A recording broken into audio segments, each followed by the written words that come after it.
দিয়েছেন নির্বাচকদের উপর। এদিকে ঘরোয়া লিগে ভালো করে জাতীয় দলে ফিরতে চান আরেক অলরাউন্ডার সোহরাওয়ার্দী শুভ। বিস্তারিত জানাচ্ছেন আব্দুল আহাদ। পুরোদস্তুর অলরাউন্ডার বলতে যা বোঝায় তার সব গুণাবলী আছে নাসিরের। ক্যারিয়ারের শুরুতে নামের পাশে ফিনিশার ব্যাটসম্যান এই তকমাটি শুভা পেয়েছে বহুদিন। বোলিংয়েও নিয়মিত আলো ছড়িয়েছেন। 17 টেস্টে 971 রান করা নাসিরের গড় 40-এর কাছাকাছি। ঝুলিতে আছে একটি শতক, 6 50, উইকেটেও নিয়েছেন 8টি।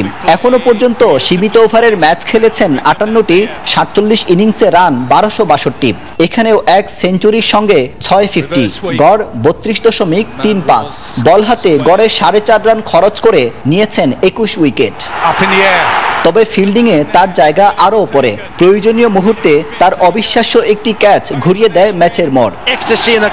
তারপরও নির্বাচকদের কাছে নাসিরের জায়গা নেই। বারবার ছিটকে পড়েন দলের বাইরে। এক সিরিজ থেকে আরেক সিরিজ নাসিরের অপেক্ষা শুধুই বাড়ে। আমি এখন শুধু একটা জিনিস চেষ্টা করতেছি, সেটা হচ্ছে পারফর্ম করে আবার সে ন্যাশনাল টিমে রেগুলার প্লেয়ার হচ্ছে। সবকিছুই হচ্ছে বোর্ড অফিসিয়াল বলেন, তারপর হচ্ছে সিলেক্টররা, ওনারা দেখাশোনা করে। আমার কাজ হচ্ছে পারফর্ম করা, আমি পারফর্ম করে যাচ্ছি। এদিকে ঘরোয়া লিগে বরাবরই সরব সোহরাওয়ার্দী শুভ। জাতীয় লিগে সবশেষ ম্যাচেও চট্টগ্রামের বিপক্ষে করেছেন সেঞ্চুরি, নিয়েছেন 5 উইকেট। টাইগারদের জার্সি গায়ে 17 ওয়ানডে খেলা শুভর দখলে উইকেট আছে 14টি। ঘরোয়া লিগের পারফরমেন্স দিয়ে আবারও নির্বাচকদের নজরে আসার প্রত্যাশা শুভর। সিলেক্টররা খুবই এই ন্যাশনাল লিগ যেগুলো এখন যেটা হচ্ছে, সিলেক্টররা খুব মনোযোগ দিয়ে এটাকে দেখতেছেন এবং আমি শিওর যে সিলেক্টররা এটা ব্যাপারে খুব বেশি ইন্টারেস্টেড। নিজেরা দলে না থাকলেও দুজনের মন মাশরাফিদের সঙ্গে। নিউজিল্যান্ড সিরিজে বাংলাদেশ যেন ভালো কিছু করে, আর সবার মতো সেই প্রার্থনা নাসির শুভরও। আব্দুল আহাদ, সময় সংবাদ, সিলেট। 2012 সালে আন্তর্জাতিক ক্রিকেটে পথ চলা শুরু হলেও বোলিং অ্যাকশন ত্রুটির কারণে দীর্ঘদিন দলের বাইরে ছিলেন সোহাগ গাজী। জাতীয় দলে ফিরেও সেভাবে নিজেকে মেলে ধরতে পারেননি। জাতীয় লিগে বড় বড় দুর্দান্ত পারফর্ম করা ইলিয়াস সানিও ব্যর্থ জাতীয় দলে। তবে দ্রুতই জাতীয় দলে ফিরতে মরিয়া এই দুই ক্রিকেটার। সঙ্গে নিউজিল্যান্ডের বিপক্ষে সিরিজে বোলারদের পাশাপাশি বাড়তে দায়িত্ব নিতে হবে অভিজ্ঞদের, এমনটাই মনে করেন তারা। ক্রিকেটে তার আগমনটা ছিল ধূমকেতুর মতো।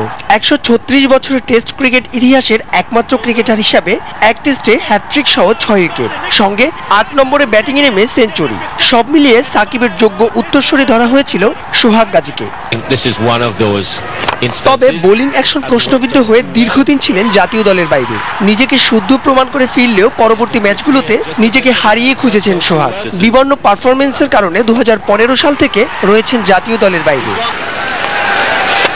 সদ্য সমাপ্ত বিপিএল এর দুর্দান্ত পারফরমেন্সের পর আবারও স্বপ্ন দেখছেন জাতীয় দলে ফেরার। তবে মিরাজ মোস্তাফিজের যুগে যে ব্যাপারটা সহজ নয় সেটা মানছেন তিনি।